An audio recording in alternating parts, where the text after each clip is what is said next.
No es descabellado pensar que con tantos miles de millones de estrellas en el universo pudiera haber todo tipo de formas de vida, sean estas como tú y como yo, basadas en el carbono, o sean basadas en otro tipo de composición. Tampoco es descabellado pensar que estas formas de vida no terrestres pudieran tener una inteligencia superior y por lo tanto una tecnología capaz de poderles transportar hasta nuestro planeta. Y tampoco es descabellado pensar que ya nos hayan visitado a lo largo de nuestra historia y que hayan dejado evidencias de esas visitas.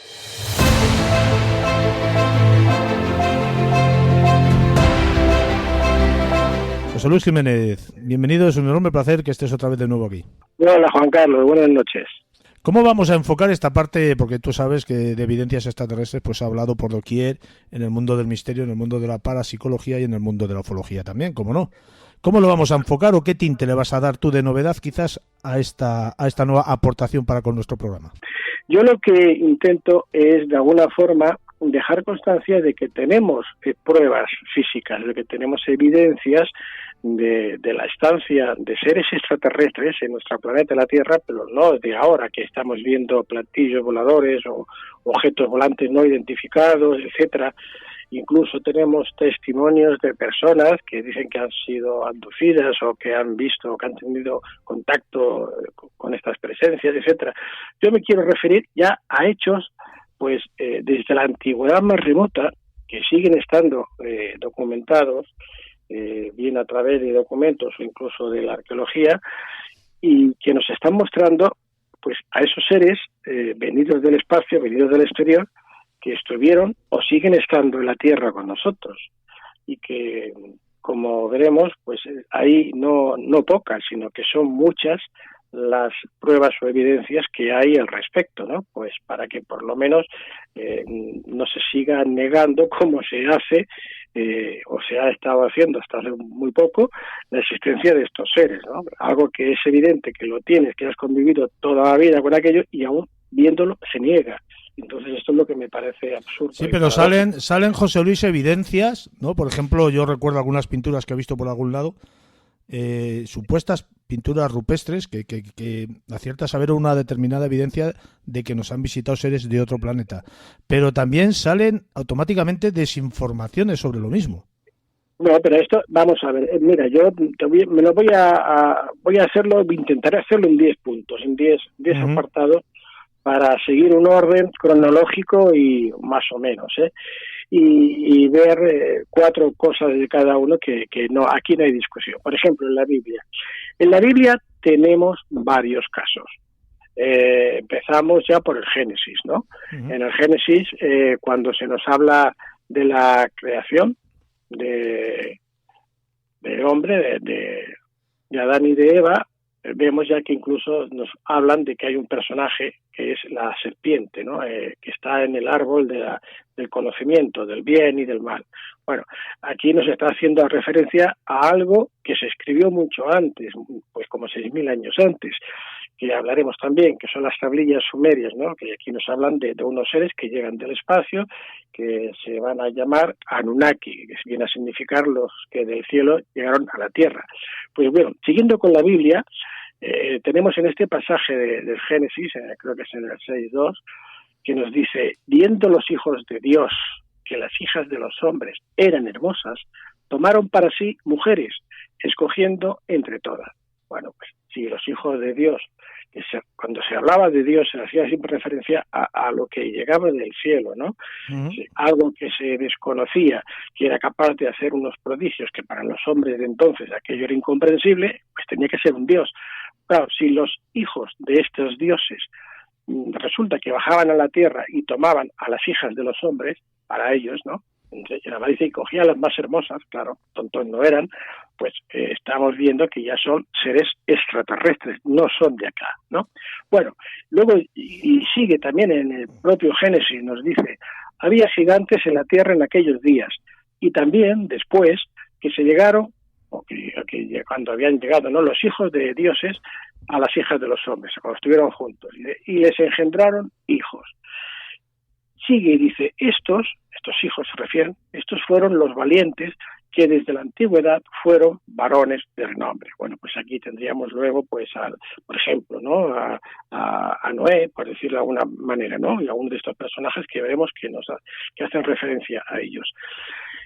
Y bueno, hablando de lo que tú me decías, me salto un poco, pero porque me viene de paso, en el arte rupestre que encontramos en Tassili, que esto está en el norte de África, ¿no? Más o menos por encima del desierto, en Túnez. Aquí tenemos unas impresionantes estatuillas que fueron dejadas por los nativos se conoce la zona o la tribu de Acamparo, ¿no? Acamparo, que, bueno, pintaron en las paredes, como en las cuevas de Altamira, pues a unos seres que, bueno, evidentemente, viendo las fotografías que podemos encontrar en Internet, en cualquier lugar, vemos que se hace referencia a unos seres que no son humanos, además porque incluso representan abducciones de seres, en aquel caso de los indígenas de entonces, a una especie de naves, ¿no?, esféricas, ¿no? Y aquí no hay dudas ni de la antigüedad, porque tienen de 8 o 9.000 años de antigüedad, ni de que lo que está representando son seres extraterrestres, no hay ninguna duda, ¿no? Entonces, como que el hombre antiguo quiere dejar constancia de aquello que para él es algo incomprensible y lo deja aquí pintado, dibujado en estas paredes. Hay miles, podríamos hablar de varias. Esto está, si te he dicho, Túnez está en el sur de Argelia, perdona, cerca del Sáhara.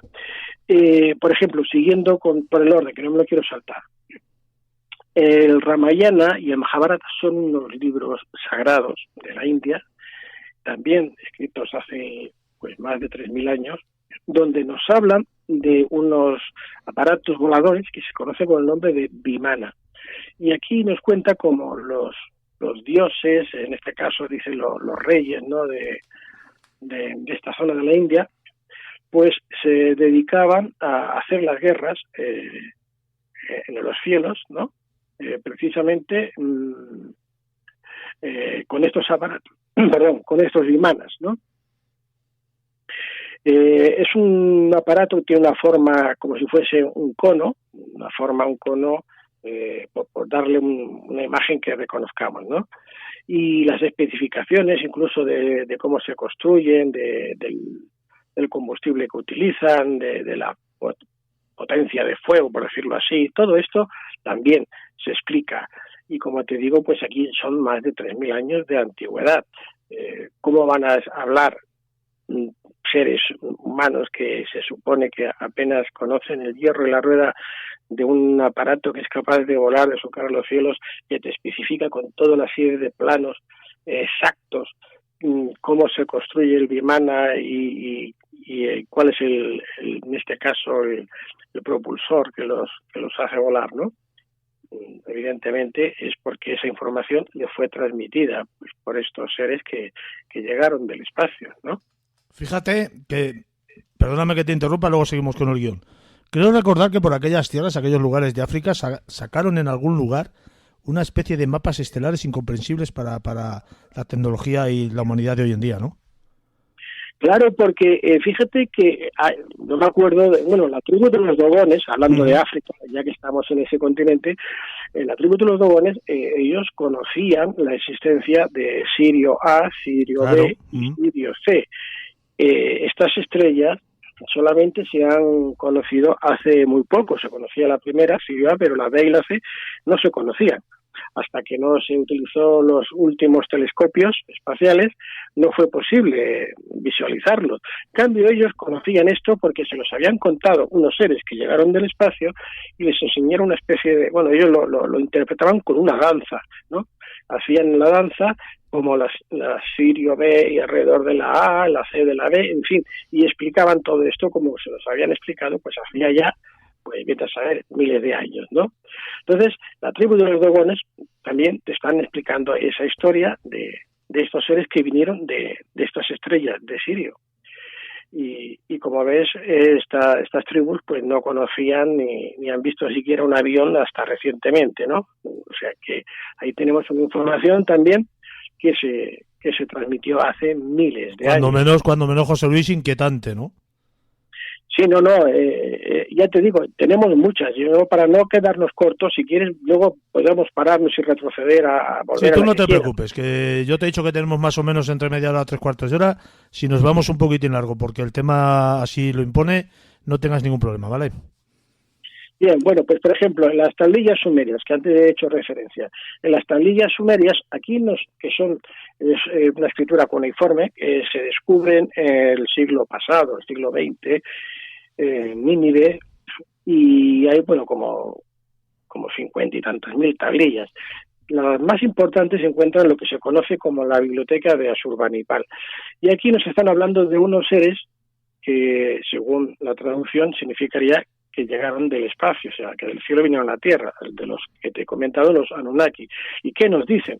Pues que estos seres llegaron aquí, ahora todos los motivos nos llevaría mucho tiempo explicar, parece ser que buscaban oro o buscaban también trabajadores para las minas que ellos necesitaban y utilizaron al Homo erectus que había en esos tiempos, porque estamos hablando de hace cientos de miles de años, ¿no? Según Zecarías Sitchin, que fue uno de los traductores de estas tablillas, aunque sus traducciones pues no han gustado a todos y han resultado polémicas, pero bueno, ateniéndonos a lo que él decía, estos seres habrían llegado hace 400 y pico mil, casi 450.000 años, y habrían modificado el ADN de este Homo erectus para ser el hombre que ahora somos, el Homo sapiens, ¿no? Porque necesitaban, al ser que en aquellos tiempos encontraron aquí en África, en las estepas africanas, que tenía esa capacidad, con esta pequeña modificación del ADN, para poder pues ser un servidor para ellos, ¿no? Y estos escritos están, como te digo, se encontraron en la biblioteca de Asurbanipal el siglo pasado, tienen antigüedades de más de 6.000 a 8.000 años. Entonces, tampoco pueden haber visto ni tener una idea de lo que es una nave voladora que venga del espacio, que surja del espacio, las expresiones que se hacen en estas tablillas, y luego una cantidad de historias que nos cuenta hasta incluso el diluvio universal, cuando estos seres parece ser que se arrepienten alguno de haber creado al hombre, ¿no? Y lo quieren destruir y provocan el diluvio universal, y aparece el personaje de Gilgamesh, que luego nosotros lo damos a conocer en la Biblia con el de Noé, ¿no? En fin, ahí también, y son documentos que están escritos, que están ahí, esto es evidencia, ¿no? ¿Quién se va a inventar eso hace 8.000 años, ¿no? Tenemos pruebas físicas ahora mismo. Bueno, yo el año pasado, el otro, estuve precisamente en Paracas, en Perú, y pude tenerlos en mis manos. Tengo aquí vídeos que hice de allá y fotografías de los cráneos alargados de Paracas. Hay en muchos lugares, ¿no? Pero estos cráneos alargados tienen la peculiaridad de que no son igual que los humanos, que los cráneos humanos normales. Tienen en 2 huesos parietales en vez de los 3 que tienen el humano normal. Tienen unas dimensiones que es un 60% más grande, más alargado que el humano, y un peso que corresponde pues a ese 60% de más. Y claro, ahí cuando yo explicaba a veces esto, me decían, bueno, es que los cráneos en el antiguo Egipto se alargaban con maderas, y en algunas tribus se les liaba a los críos de pequeñitos unas maderas en el cráneo, en la cabeza, con unas vendas fuertemente enredadas, y se les iba alargando el cráneo. Bueno, sí, esto es cierto, se hacía. ¿Sabes por qué se hacía? Para parecerse a sus dioses. Eso es lo que hacían en Egipto. ¿Por qué? Porque sus dioses tenían ese aspecto, y si vemos las imágenes que aún podemos encontrar en Egipto, que ahora hablaremos de Egipto, pues tienen siempre esas cabezas alargadas, esos cráneos alargados. Pero, aunque tú alargues el cráneo, no cambias el tamaño, o sea, lo alargas, pero lo reduces de medida, y el peso no cambia, sigue teniendo el mismo peso, simplemente lo has alargado. Estos cráneos alargados son 60% más grandes, 60% más pesados. Y son diferentes, como te digo, también por los huesos. Entonces, está claro que no es una raza de seres humanos normales. Conocemos los ancestros del Homo sapiens y nos vamos hasta el Homo erectus, hasta el Homo habilis, hasta el primer homínido, si tú quieres, pero no aparece ninguno que tenga esas características el cráneo. ¿Bien? Uh-huh. Y nos vamos, como te digo, a Egipto. En Egipto, efectivamente. Permíteme un inciso, no sé si vas a hablar de ello también. Según hablabas de estas cualidades, de estos seres, me han venido las famosas momias tridáctilas. ¿O vas a hablar de ello después? No. Bueno, pero está bien. Sí. Yo precisamente cuando fui quería ir a verlas. No pude verlas. Solo me mostraron las fotografías que se encontraron. No recuerdo, cerca del desierto, no recuerdo el nombre ahora. Bueno, estaban como si las hubieran enharinado, ¿sabes? Aquello que por también la sequedad del desierto y esa temperatura es lo que hizo que se quedase momificado. Tenían tres dedos muy largos, alargados, ¿no? El cráneo también era diferente al humano, y aunque al principio algunos dijeron que aquello parecía que había sido un fake, como se suele decir, ¿no? O que se había manipulado, luego los análisis que se han hecho parece ser que no. Lo curioso de todo esto, José Luis, yo la información que tengo, que puede ser errónea perfectamente, es que tenían los órganos dentro y colocados de diferente manera, ¿no?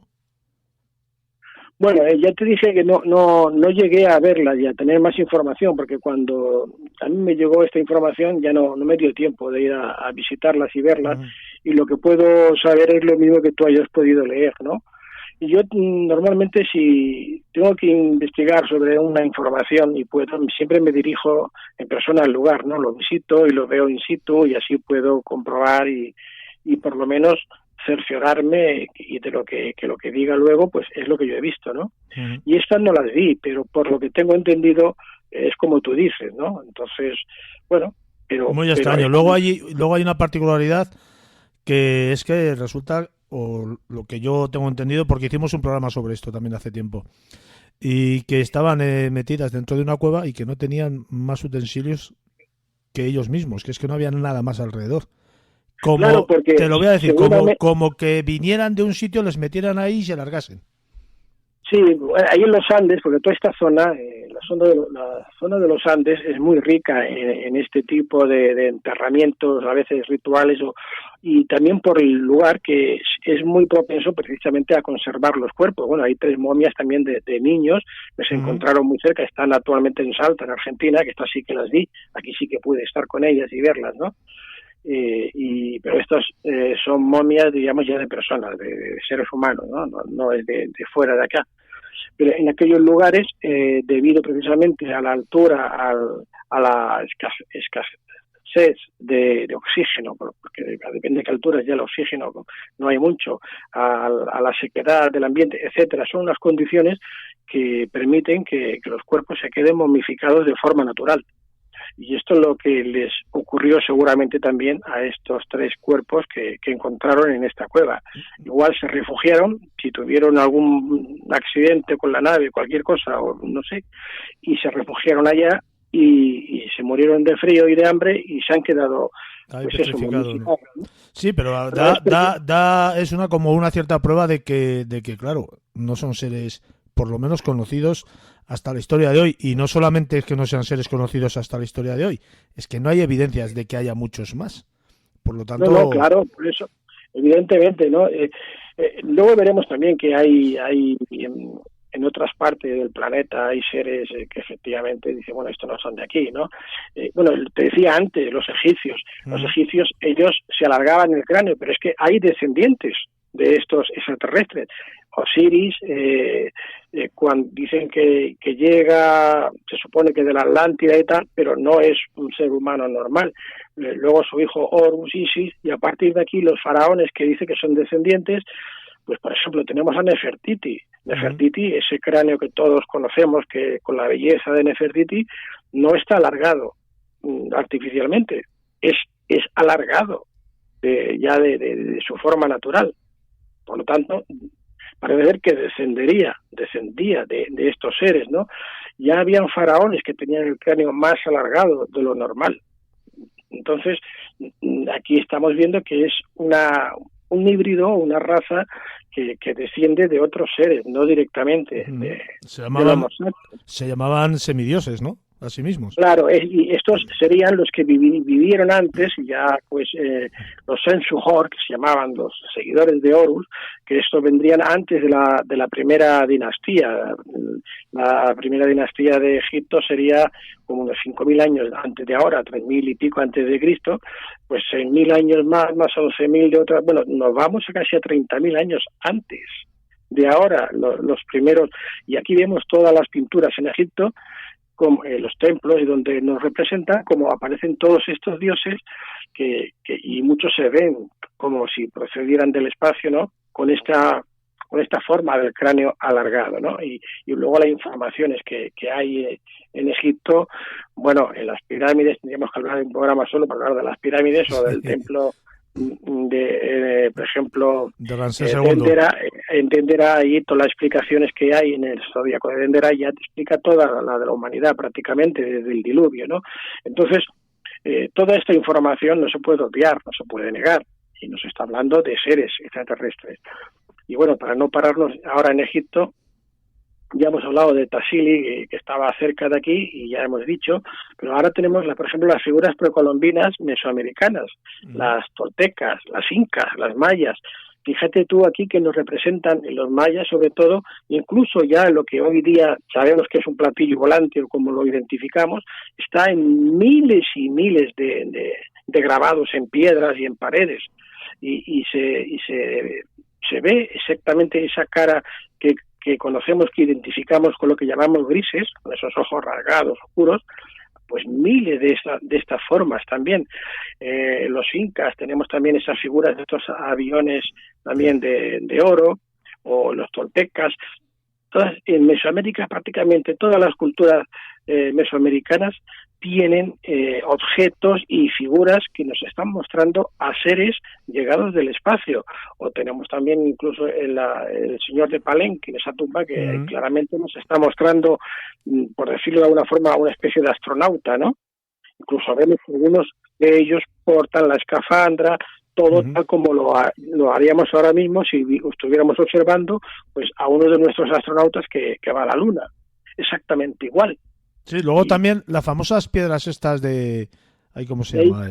¿De Ica? De Ica. Las piedras de Ica, que yo tengo famosas, algunas en mi poder. Sí, las piedras de Ica las conozco bastante bien. He estado en Ica, he estado en el Museo de Ica, tengo piedras de Ica en casa, he estado con amigos que tienen toda una colección muy grande de piedras de Ica, como es Serneguet, el amigo mío, Josep Serneguet, y te puedo asegurar que estas piedras, porque también hay algunas que se han falsificado, pero las auténticas, que se pueden distinguir fácilmente porque tienen un campo electromagnético que las distingue de las otras, ¿no? También están mostrando a seres llegados del espacio, incluso yo te diría que casi de otro plano, por las descripciones que hay en estas piedras. Y que nadie sabe exactamente, a veces, ni cómo algunas de estos ejemplares, la forma que tienen de hacer el grabado es tan complicada que hoy día tendríamos que utilizar maquinaria o una tecnología de tipo láser, ¿no? Que dices, ¿cómo es posible esto? Y entonces, y están ahí, ¿no? Es cierto, José Luis, porque yo he llegado a ver, yo me acuerdo que yo soy muy lector, siempre he leído revistas, ya no solamente de parapsicología y de otros temas, sino también de ciencia, ¿no? Y yo recuerdo en el Muy Interesante, por ejemplo, que es una de las que más siempre me ha llamado la atención, que sacaban fotos donde supuestamente se estaban haciendo una especie de operación a corazón abierto. Sí, esa la tengo. Bueno, no la tengo yo, la he tenido en mis manos, la tiene mi amigo Josep Serneguet. Esa la tengo fotografiada, la podéis ver si queréis en mi canal de YouTube. Tengo varios vídeos, hay uno que hay dos programas de televisión que hice yo, precisamente presentándola estas piedras, y aparecen estas piedras que me estás diciendo, explicándolas todo lo que tiene ella, mi amigo Sarnet, y podréis verla, ¿no? Se ve claramente cómo están haciendo una operación de corazón. Y ya te digo. Y es que tú fíjate cómo llama la atención en la época, ¿no? Si ya, claro, ya es difícil hoy en día, fíjate entonces, ¿no? No te digo ahora, Juan Carlos. Que si ya es imposible, bueno, no imposible, ya es muy difícil hoy en día, fíjate entonces.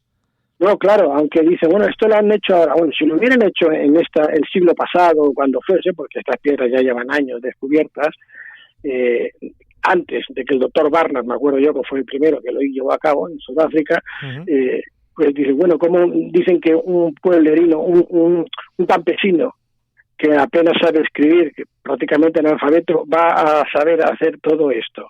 Los que atacan, ¿no? Diciendo que, a ver, ¿cómo? Explícame cómo, porque tú ves aquel dibujo y dices, bueno, esto lo tiene que haber hecho un cirujano, muy entendido, ¿no? Es que es muy... Dicen que es falso, claro, con la antigüedad que tiene... Es que es muy explícito. Claro, entonces, por eso te digo que estamos hablando de pruebas, de evidencia física. No estamos hablando de cosas, estamos hablando de pruebas que las tenemos aquí, que las podemos ver, que las podemos tocar. Yo todo lo que te estoy explicando, ya te digo, lo tengo, o lo he visto, o lo he tocado. Por eso te digo que sé lo que hay ahí.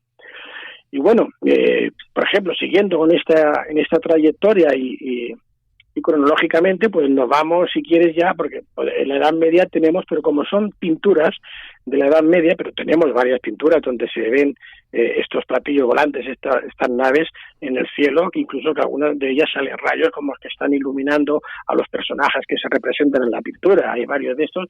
Yo en el Palazzo Vecchio, en Florencia, encontré varias, tengo las fotografías que están por internet también, las estuve comprobando, no hay ninguna mancha, no es nada raro, está pintado perfectamente, el pintor sabía lo que estaba pintando.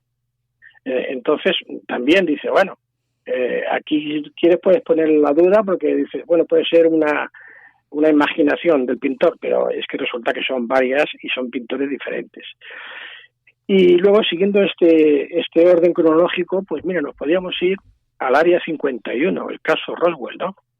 El caso Roswell quizás es el que nos ha marcado más ya en la edad moderna, en la edad actual, sobre todo porque fue en 1947, en Roswell, en el estado de Nuevo México, en Estados Unidos, cuando se estrella una nave con forma de platillo volante, lo que conocemos como platillo volante, y bueno, aparece en los periódicos, creo que era el 7 de julio de aquel año, de 1947, aparece en los periódicos de allí, de la zona, que se había estrellado un objeto volante, que incluso habían 3 o 4 cadáveres, ¿no?, de los ocupantes. Luego sabemos cómo interviene el ejército y se quiere esconder todo aquel suceso. Dicen que no, que se trataba de un globo sonda, de estos para medir las temperaturas y tal, bueno, algo totalmente absurdo y ridículo, porque además hay restos, y luego los propios protagonistas, los que observaron, los primeros que encontraron todo aquello, pues con el paso del tiempo todos fueron declarando y diciendo lo que se trataba realmente, ¿no? Y los restos de esta nave pues fueron llevados a lo que ahora se conoce como Área 51, es un área que está también en Nevada, secreta, de los Estados Unidos, donde hasta que no llegó el presidente anterior, Obama, se negaba automáticamente la existencia de este área. Y se negaba, pero en cambio tienes aquí unos letreros a la entrada de esta zona, que son miles de kilómetros cuadrados, prohibiendo el paso, y que además te avisan de que te dispararán a matar. O sea, que no van con bromas, ahí no puede entrar nadie, ¿no? Incluso hay un vuelo de aviones, un vuelo regular, que no sé si es cada día o cada X tiempo, que va desde Nevada allí a llevar a los trabajadores de la zona y los vuelve. Bueno, pues en este Área 51 también estarían escondidos, o habrían llevado en un principio a los ocupantes de esta nave que se había estrellado. Hay incluso un vídeo que estuvo pasando prácticamente por todas las televisiones del mundo. Entonces Internet aún no funcionaba como ahora. Creo que era Michel Chantilly, creo que era el productor, que estuvo distribuyendo las imágenes, que se veían unas autopsias, y aquí pues parece ser que se habían manipulado estas imágenes, con lo cual se dijo que eran falsas. Yo la información que tengo es que había una parte de estas imágenes que sí que se habían introducido, pero para poder decir que eran falsas, porque las originales, que también se veían entre medio, esos trozos de las originales sí que eran ciertos, ¿no? Entonces, al final, como siempre pasa, cuando presionan mucho, o te callas o te hacen callar, ¿no? Y eso es lo que le pasó a un personaje de aquí, del Área 51, por ejemplo, como fue Robert... como, a ver si te digo ahora, lo que haces memoria, te voy a decir la anécdota esa de la autopsia de Roswell en el vídeo, ¿no? Que sacaron primero la imagen del extraterrestre como que parecía de goma, y luego el cordón que tenía el teléfono, que era enroscado, no era acorde a la época que supuestamente se había hecho el vídeo, y de ahí salieron todas las difamaciones sobre él posteriormente hablando.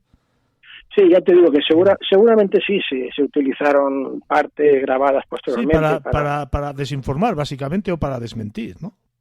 Sí, bueno, pues como te decía, este era Bob Lazar, Robert o Bob Lazar. Este hombre pues estuvo afirmando que en principio que había estado trabajando aquí, incluso ha hablado de otras, habían varios sectores, como unos que eran más secretos que otros, que no se podía acceder, se necesitaban unos permisos especiales.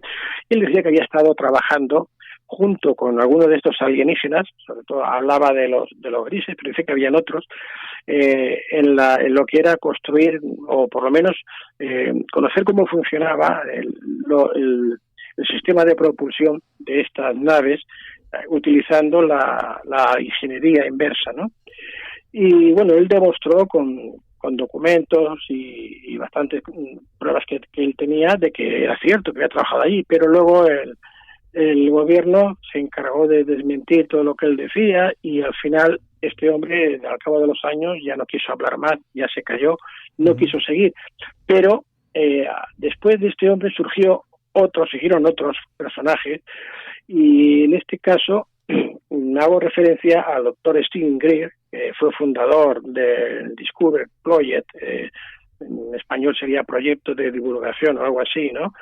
O el Centro para el Estudio de la Inteligencia Extraterrestre, que se conoce también como CSETI, y el Proyecto Orión. Este hombre fundó estos organismos y luego también se unió a otro director de cine, su nombre era Amardeep Kaleka, más o menos creo que es así como se pronuncia, y quisieron desvelar toda esta información que había, ¿no?, respecto a las conspiraciones que se rodeaban por la falta de transparencia cuando se trataba de hablar de la existencia de extraterrestres. Y crearon un documental muy interesante, digo porque esto es de lo último que tenemos. Yo creo que al principio hice algunos programas hablando de este tema, y aquí se mostraron varias pruebas que demostrarían la existencia de seres extraterrestres, incluso viviendo actualmente en la Tierra. También se mostró el pequeño cuerpo de ese supuesto ser extraterrestre descubierto en el desierto de Atacama, en Chile, el cual yo tuve también en mis manos en una conferencia que hice en Barcelona, y te aseguro que no es ningún feto, ni ningún animal, ni nada como dicen. Aquello realmente no es humano, ¿no? Y bueno, también se mostraron toda una serie de análisis que se hicieron de placas de rayos X a este ser, que evidentemente, como te digo, los análisis dieron que no era totalmente humano. Tenía alguna parte del ADN quizás de su madre o algo, pero no era humano. La estatura de este ser es muy pequeña, mide unos 15 centímetros, no llega ni a 20, ¿no? Menos de un palo de la mano. Y claro, por eso decían que como era muy reducido, pues que o era un feto o que era algo muy extraño, pero que no era ningún ser extraterrestre. Bueno, yo lo que te puedo decir, lo que te puedo atestiguar es que no se trata de ningún feto humano, como te digo, ni de bebé, ya que lo tuve en mis manos durante la conferencia que di precisamente sobre las evidencias de la existencia de extraterrestres en la Tierra. Ahora recuerdo que fue un 3 de octubre del 2015, hace ya 5 años casi. Uh-huh. Y en YouTube tengo incluso el vídeo de esto, ¿no? En mi canal, por si lo quieren ver los amigos que nos estén escuchando.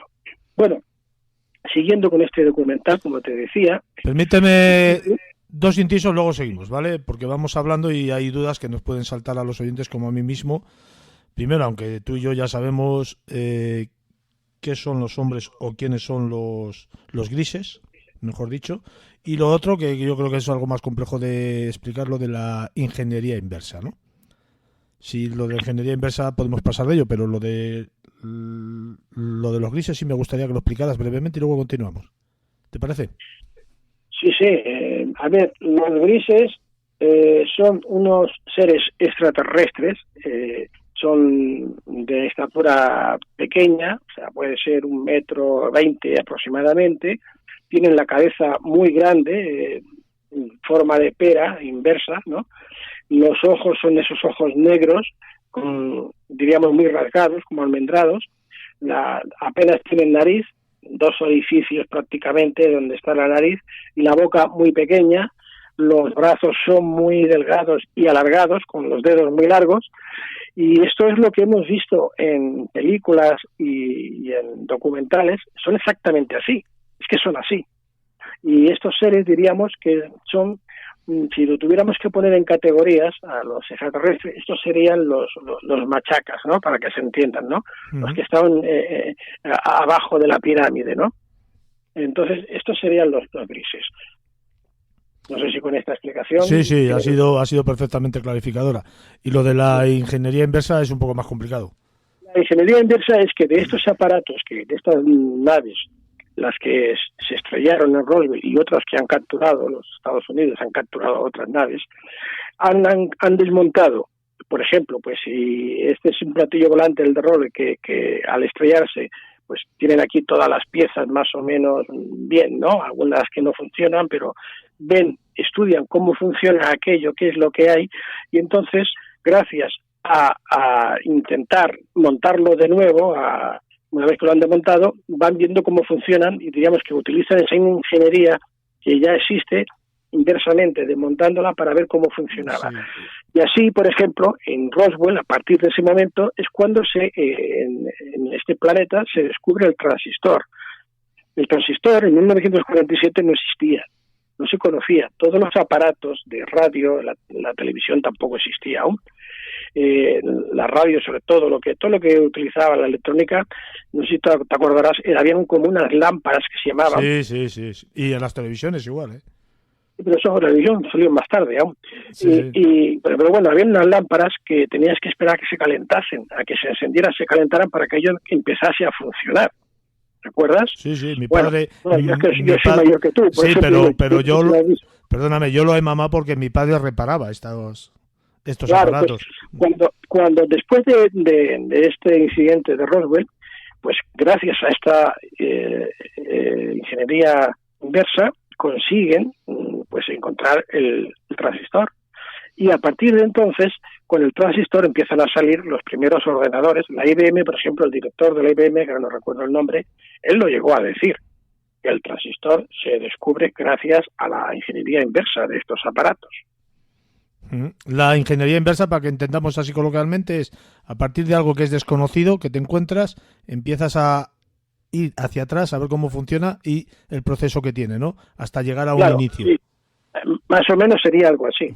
Claro, porque si tú te encuentras algo que no sabes cómo funciona y quieres ver cómo va, o cuando tú abres un cacharro que quieres repararlo, que deja de funcionar, lo primero que haces es desmontarlo, ir abriendo poco a poco cómo están las cosas, saber qué es lo que hace, si encuentras el fallo. Eso sí, sabes cómo funciona, y si no, pues te toca eso, desmontar y ir mirando para qué es cada cosa, ir probando, ¿no? Pues eso sería así, de una forma muy sencilla, explicado de una forma muy sencilla, lo que sería la ingeniería inversa. Se me ocurre, por ejemplo, el microondas también podía haber surgido de alguna historia de estas. Seguro, segurísimo. De hecho, bueno, el microondas, de alguna forma, Nikola Tesla, él ya había hecho algo con el microondas, en su famosa torre que hizo él, porque él quería transmitir electricidad, energías, cables. Y bueno, muchos inventos que hizo, prácticamente casi todo. Este sí que ha sido el verdadero genio de la humanidad. Y bueno, luego ya todo, cuando él murió a los 80 y tantos años, creo que fue el FBI quien fue y se llevó todos sus sus proyectos, todos sus inventos, toda la documentación, no se ha encontrado. Y el microondas, él seguramente ya lo tenía él perfeccionado, pero fíjate que él hablaba de que había estado en contacto con seres extraterrestres, sí, señor, que le habían facilitado información. Y que soñaba con lo que iba luego a diseñar. Claro, porque eso también le pasaba a Alva Edison, ¿no? Alva Edison también. Él se ponía a dormir cuando tenía que buscar la solución a algún problema que no le salía, se ponía a dormir y decía que en el sueño recibía la información. Y bueno, y así muchos de estos descubridores e inventores casi siempre le venía todo la respuesta a través de los sueños. Porque es que cuando una persona está en ese, digamos, periodo de vigilia, en ese estado de sueño, es cuando puede conectar con otras realidades. Sí, y es cuando puedes recibir información. Claro, tú pierdes ahí la resistencia del ser que tienes. Si te parece, seguimos con lo que estábamos hablando. Habíamos dejado el área 51, ¿recuerdas? Y viajábamos en el tiempo a las pinturas, ¿no? Habíamos hablado también. ¿O eso fue antes? Sí, hemos hablado. Te he explicado lo del ser de Atacama, que he dicho que es cierto también, que lo hemos comentado, y bueno, solo nos podríamos ir ya pues a los contactos actuales, ¿no? Lo que estábamos hablando, de hecho, ahora. O sea, ahora tenemos, pues fíjate, los círculos de las cosechas, que al principio decían que lo hacían todos los viejecitos, dos ancianos por la noche con unas cuerdas y tal, ¿no? Y vemos aquí unas formas geométricas, con unos mensajes asombrosos, que eso no lo podríamos hacer como no fuese con una máquina láser o algo similar, y no en una noche sin luz, sin luna y con un cortacésped, como llegaron a decir, ¿no? Y aquí en estos contactos pues se daban mensajes, se están enviando mensajes. De hecho, bueno, hay un caso muy curioso que es el de Arecibo. Arecibo, creo que fue en el año 73, no sé si ahora me equivoco, pero creo que fue en el 73, cuando Carl Sagan, junto con otro astrónomo, enviaron en la onda Pioneer 10 una placa en la que se veía dos seres, el hombre, el ser humano, el hombre masculino, y la mujer, con las medidas de cada uno, con la composición del ADN, con nuestra posición de la Tierra, planeta Tierra, dentro del sistema solar, con toda una serie de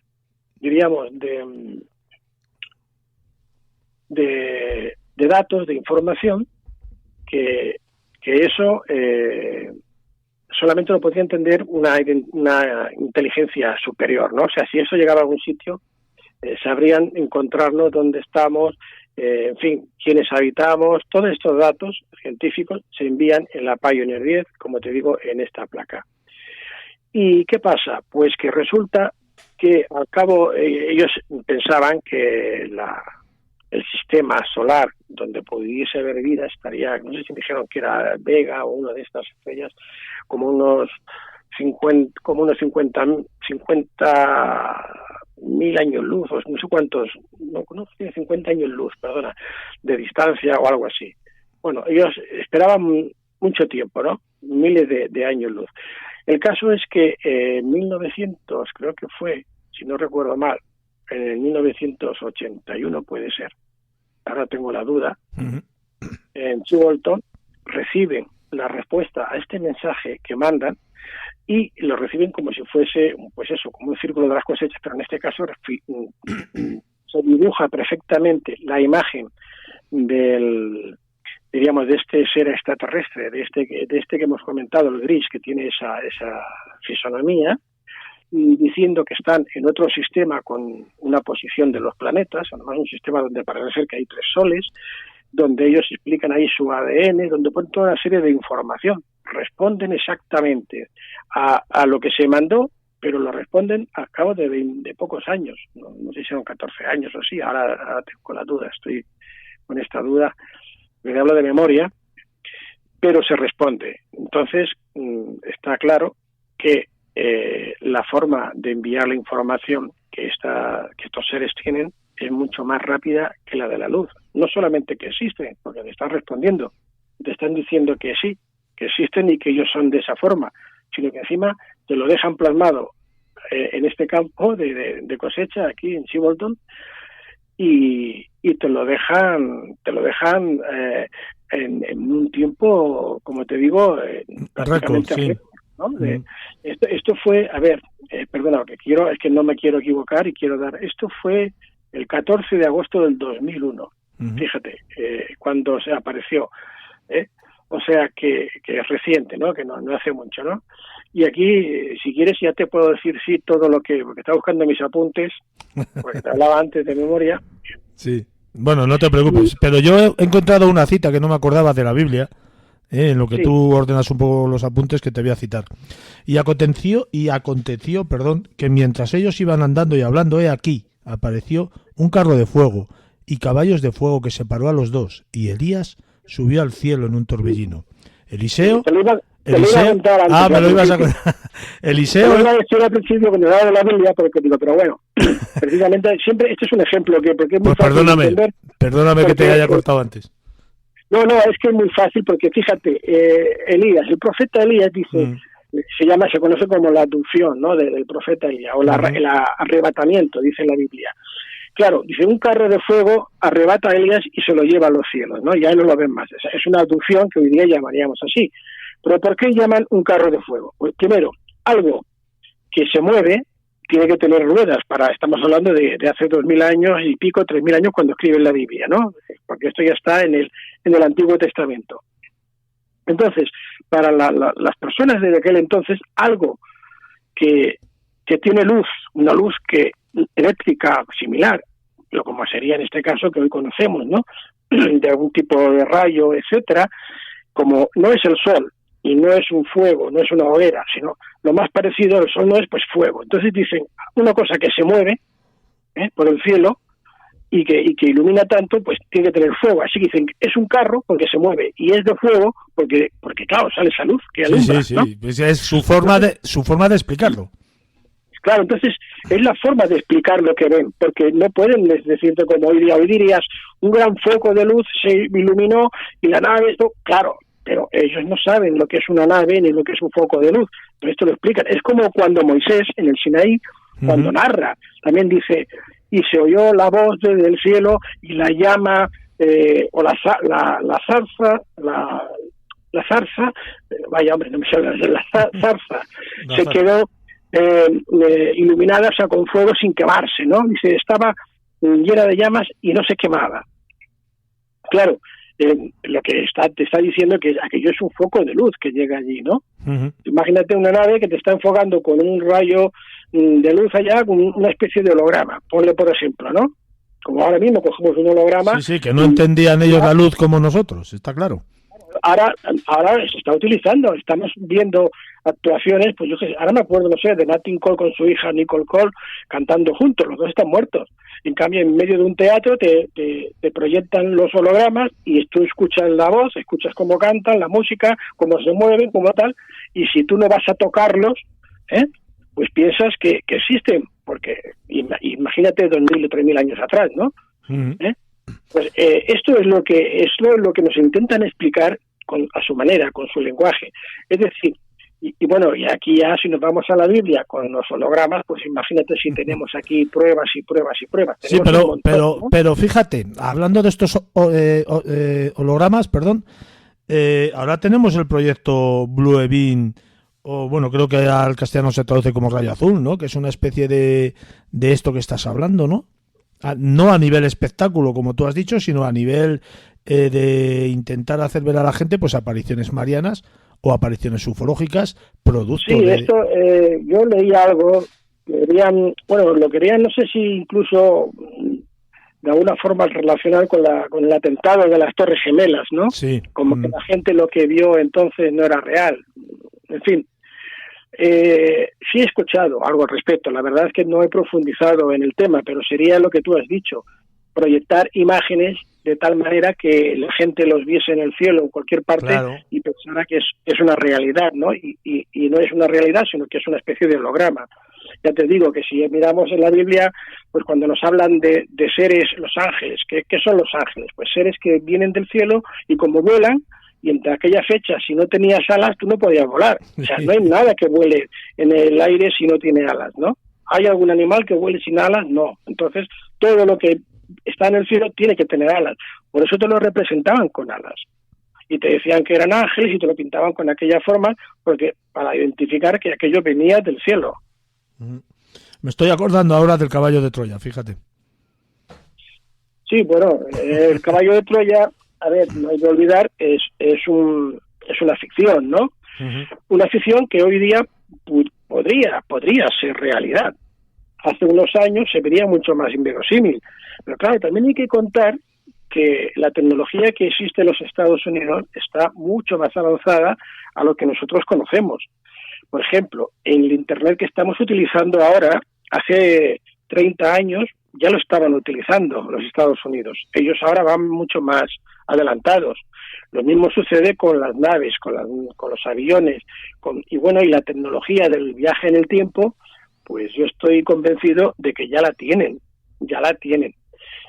Otra cosa es que luego lo que se pueda contar en ese libro, pues haya mucha fantasía y haya mucha ficción y haya lo que sea. Bueno, pero el mensaje de fondo, el decir, es posible viajar en el tiempo y poder trasladarse y observar y tal, sí, yo creo que sí. De hecho, mi último libro se basa en eso también, ¿no? Precisamente también se sirve del viaje en el tiempo, porque hoy día ya no es algo tan fantasioso, tan de ficción. Ya estamos viendo que se ha conseguido hacer experimentos en laboratorios. Hasta ahora solamente han sido moléculas, pero se han conseguido trasladar moléculas de un lugar a otro. Sí, en un espacio mínimo de tiempo casi insignificante, pero se ha conseguido hacer, o eso dicen. Por eso digo que esto es cuestión de que la ciencia siga avanzando y vamos a ver que todo esto es real y que es posible. Pero de momento no tenemos aún, digamos, el público en general, pues no tenemos esas informaciones, porque, entre otras cosas, cambiaría todo el sistema actual por el cual nos regimos. Cambiaría el poder que tiene la élite sobre la mayoría de los ciudadanos, pues igual se les revelaban, ¿no?, los ciudadanos a todos estos, y se dan cuenta, como en esa película de la hormiga, ¿no?, que le dicen a las cigarras, callaros, que no se den cuenta que somos muy pocos, porque ya son muchas más que nosotros, ¿no? Y si se nos revelan, acaban con nosotros. Dejarlas, que sigan tal, que no se den cuenta que son más que nosotros. Pues aquí pasaría algo igual. Entonces, si la gente despierta, por fin, la gran masa despierta, se dan cuenta de que han sido manipulados desde el principio, que llevamos miles de años siendo engañados y manipulados por las religiones, por la élite, etcétera, pues claro, se les iba a acabar el chollo a esta gente, ¿no? Tecnológicamente, ¿tú piensas que vamos más avanzados o a una velocidad superior a nuestra capacidad de comprensión como seres humanos? Mira, esto lo dijo Albert Einstein. Dijo algo así, no sé exactamente cómo fue, pero más o menos vino a decir que el ser humano tecnológicamente estaba muy avanzado, pero en cambio espiritualmente apenas se había movido desde hacía miles de años.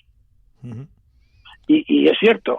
De hecho, si tú te das cuenta, la mayoría de las personas se limitan a coger el móvil, a hablar, a verse, comunicarse, pero no tienen ni idea de por qué es así. Claro, no se hacen las preguntas. No, para nada, no, ni les importa. Es más, ahora ya como en las escuelas, y tú lo sabes muy bien, les permiten utilizar calculadoras para hacer operaciones aritméticas.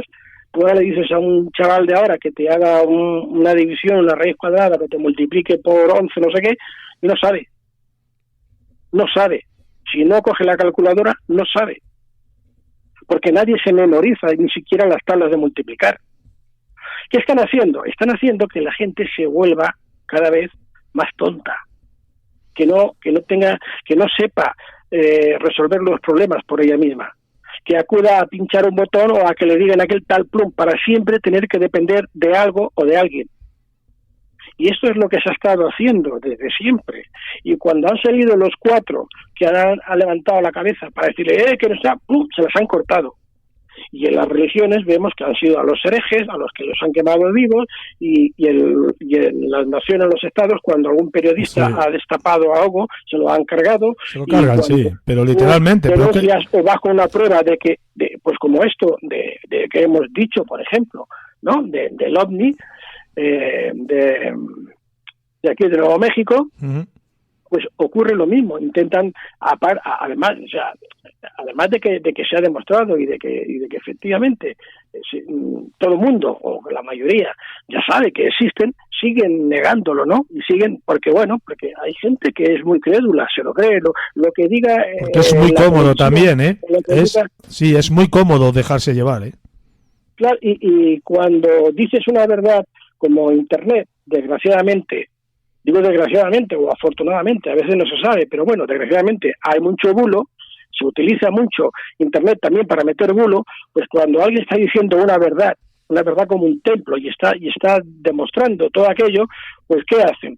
Pues ahora vamos a decir que esto es mentira, vamos a buscar algo para desprestigiar a quien lo está diciendo, y cuando vean todos que lo hemos desprestigiado, pues ya no lo creerán. ¿Qué le pasó a Julian Assange con el Wikileaks? Pues lo mismo.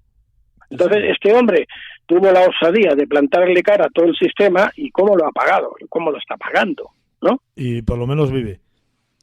Sí, bueno, de qué forma vive, pero ¿entiendes?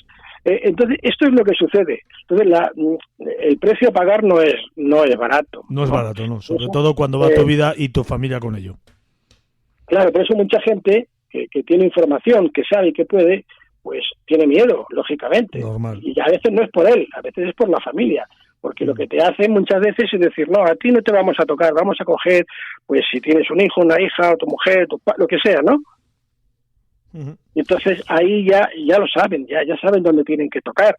Y claro, pues verás que la censura pues sigue funcionando. No, y ahora más.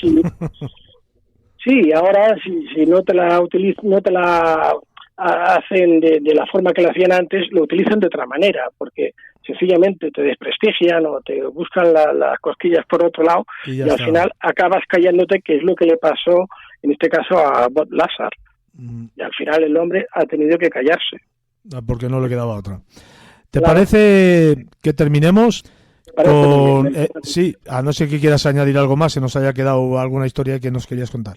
Yo creo que con lo que hemos contado sobre el tema de hoy, que a fin de cuentas era pues eso, explicar algunas de las evidencias físicas que tenemos al alcance de todos para realmente ver que los extraterrestres están y supongo que seguirán estando con nosotros desde hace miles de años. Pues vamos a terminar, si te parece, evocando a Albert Einstein, que tú has mencionado una historia de él hace un momento, y aquella famosa frase que se me quedó grabada más o menos de esta forma que la voy a decir para la historia de mi existencia, ¿no? Yo creo que hay dos cosas infinitas, una es el universo y la otra la estupidez humana, y de la primera no estoy seguro. José Luis, un fuerte abrazo. Gracias, un fuerte abrazo, Juan Carlos.